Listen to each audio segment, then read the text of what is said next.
Praneeth group వారి group park Spanish model triplex Vilas Dundigal Gagillapur. మరిన్ని వివరాలకి ఈ కింద నంబర్ని సంప్రదించండి.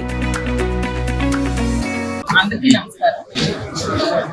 ఈరోజు ఈ సింహాచలం దేవస్థానం చందనోత్సవం కార్యక్రమంలో ఆ స్వామి దర్శనం కోసం వచ్చిన భక్తులు ఇలా గోడ కూలి ఊళ్ళలో ఉన్నప్పుడు గోడ కూలి 7 మంది చనిపోవడం, ఇంకొక కొందరు దెబ్బలు తగిలి హాస్పిటల్లో జాయిన్ అయ్యడం జరిగింది. నిజంగా చాలా బాధాకరం, చాలా దురదృష్టకరమైన సంఘటన జరిగింది. ఈ టెంపుల్ చరిత్రలో ఎప్పుడూ జరగలేదు ఇలాంటి సంఘటన.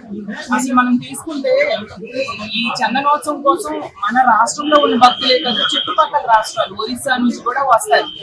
అలాగే మన విశాఖపట్నమే కాకుండా చుట్టుపక్కల జిల్లాల నుంచి అన్ని దగ్గర నుంచి కూడా ప్రజలు లక్షలాది మంది వచ్చి ఆ స్వామి నిజరూప దర్శనం చేసుకుందామని ఎంతో ఆశపడుతూ వస్తారు. అలాంటిది ఇలాంటి సంఘటన జరిగిందంటే ఇందులో కూడా నేను జడ్పీ చైర్మన్ గారు అక్కడ పరిశీలించడం జరిగింది. ఆ గోడ ఈ చందనోత్సవం కోసమని కట్టారంట. కట్టింది ఒక వర్షంకే కూలిపోయిందంటే ఎంత నాణ్యతా లోపం ఉంది అనేది క్లియర్ గా అర్థమవుతుంది. ఆ గోడని ఇప్పుడు కూడా ముట్టుకుంటే ఆ సిమెంట్ అంతా ఊడొచ్చేస్తుంది. అందులో ఐరన్ లాంటివి ఏవి కనిపించలేదు, స్ట్రాంగ్ గా ఉండడానికి ఉన్న పదార్థాలు అనేవి కనిపించలేదు మాకు.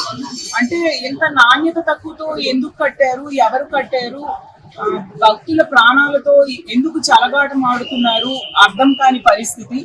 నిజంగా ఇలాంటి సంఘటన ఎప్పుడు జరగకూడదు, ఇంతవరకు జరగలేదు. నిజంగా చాలా బాధగా అనిపిస్తుంది. తక్షణమే ఆ చనిపోయిన కుటుంబాలకి ఆదుకోవాల్సిన అవసరం ఉంది.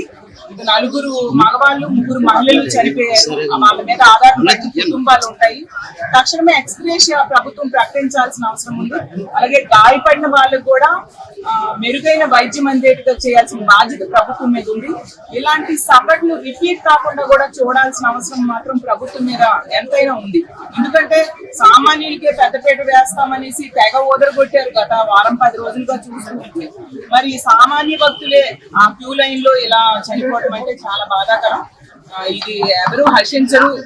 దీన్ని మేము తీవ్రంగా ఖండిస్తున్నాం, బాధపడుతున్నాం.